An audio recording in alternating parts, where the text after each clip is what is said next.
And then in the psychological realm, Korach again makes many grave errors. One, in the realm of his feelings of Yeush and despair. We have to understand the placement of this parsha. Most understand that it takes place after the Meraglim, after the spies, as the simple text indicates. We had the complainers, we had people dying in plagues, we had the Jews condemned to 40 years in the desert. And the Ramban says the people were hoping maybe Moshe could bail them out of this one too. He bailed them out of the golden calf. What about this? And now they're condemned in the desert. Where were you, Moshe? They're very disappointed. They're in agony about their fate. They're going to die in the desert.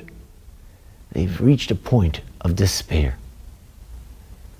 What they've done is they've taken a catastrophic situation and they've done what is known in modern lingo as they've catastrophized it.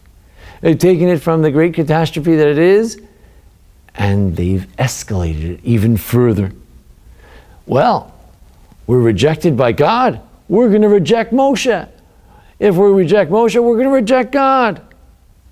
We not only reject the mission of going to Israel, which is frightful, which involves taking on the giants, but we reject Moshe, and by implication, we reject the one who sent him as well.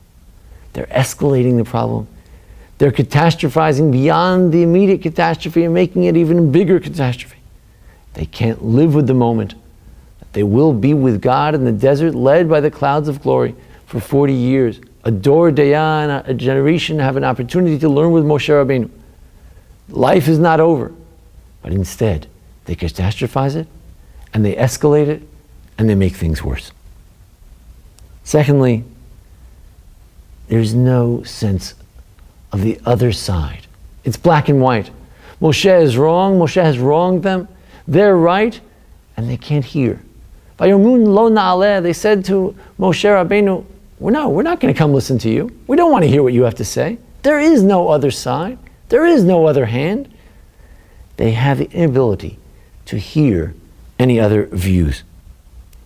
Thirdly and finally, based on a comment of the Sfas Emes, one can say that when a person makes this error of Korach, of trying to seek kavod, to seek honor, it's one of the grave errors. Pirkei Avos says, seeking honor is one of the things that ruins our lives. Motzin et ha'adam min ha'olam.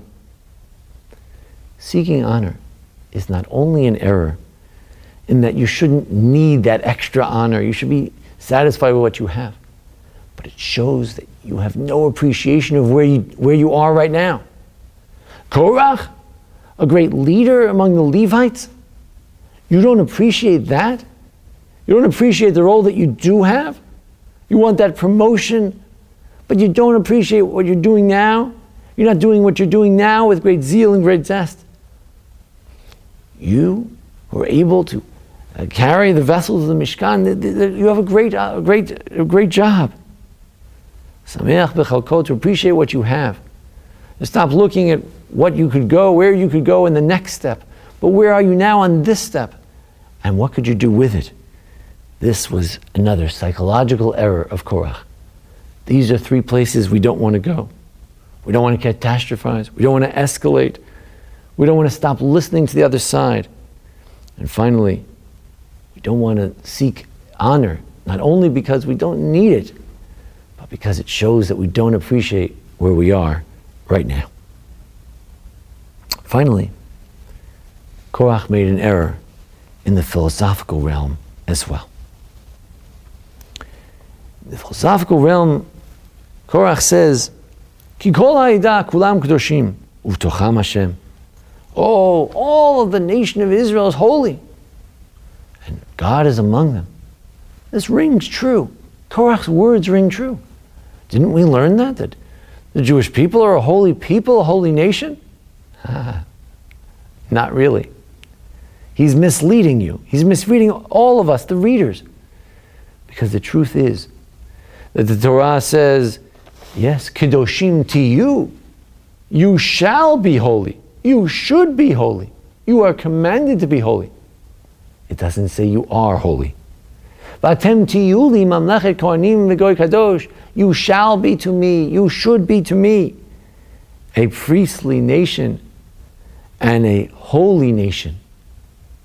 That's what you should be. But are we? Are we there yet? This is a philosophical error of Korach, that we are holy by definition and not through earning it. A more recent commentator said that he missed another point. And this, within this same phrase, he says, Kol ha'ida kulam kadoshim, every Jew is holy.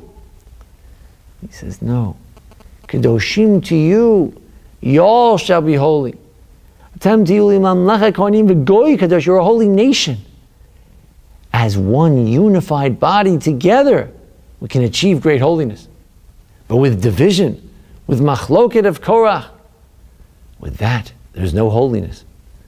The holiness does not lie in individual Jews. The holiness lies in the unity of all Jews. In kulam kadoshim. All are holy together. Each one united with the next. Ish et re'eu. Each one helping each other. But when there's disunity, when it's Korach for himself and On ben Pelet for himself, Reuven seeking the Bechorah, the firstborn status, Korach seeking a higher status as a firstborn Levite, others seeking other grievances. With this, there's no holiness. There's only divisiveness. There can be no holiness where there is divisiveness. Thirdly, he made an error based on his own sense of himself and the future. The rabbis say that Korach had a sense of himself, and it's true, that he was a great tzaddik, a person of a very high level, a gadol hador, one of the great sages of his era. And this is true. He also had a sense that he was going to be the progenitor of the great giants of the future. In fact, no one less than Shmuel himself will descend from Korach. Shmuel, who is on par with Moshe Rabbeinu. In that sense, Korach was correct. There's something in him that's on par with Moshe Rabbeinu. Moshe v'Aaron b'choanav, u'Shmuel b'korei shemo. We read in the Psalms that Moshe and Aaron, they are the Kohanim, and Shmuel are among those who call God's name. Moshe and Aaron are compared with Shmuel, and Shmuel is a son of Korach, a great-grandson of Korach. What is Korach saying, and what is his error? Korach is saying that I can rest on the laurels of my future. My son the doctor, my son the rabbi, my son the koilel yungalite. And somehow that makes the difference for me. Somehow that makes me different. Oh, it's something to take great pride in.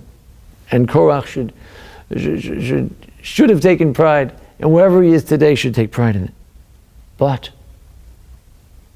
that is not the definition of who you are. You have to wait for that. You have to wait for that day when the Shmuel will come. To wait for the day when the Bnei Korach who will sing the songs in the temple as the Levites. You have to wait for their day in court. And that's why Moshe says to him, Boker v'yodah Hashem et hashalo. Wait till tomorrow. In the morning, God will tell us who wins. Maybe tonight. Maybe tonight you have a wife like the wife of On ben Pelet. Maybe she'll put some sense in your head. Maybe you'll be able to think it over, sleep on it. Maybe tomorrow you'll have a different view. Maybe you'll be able to take a longer view.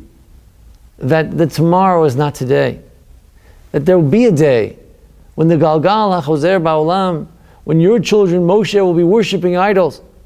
And my children will be Shmuel, will be one of the great prophets of all time. That day will come. But that's machar, that's boker, that's in the day, that's tomorrow. Now, you have to appreciate who you are.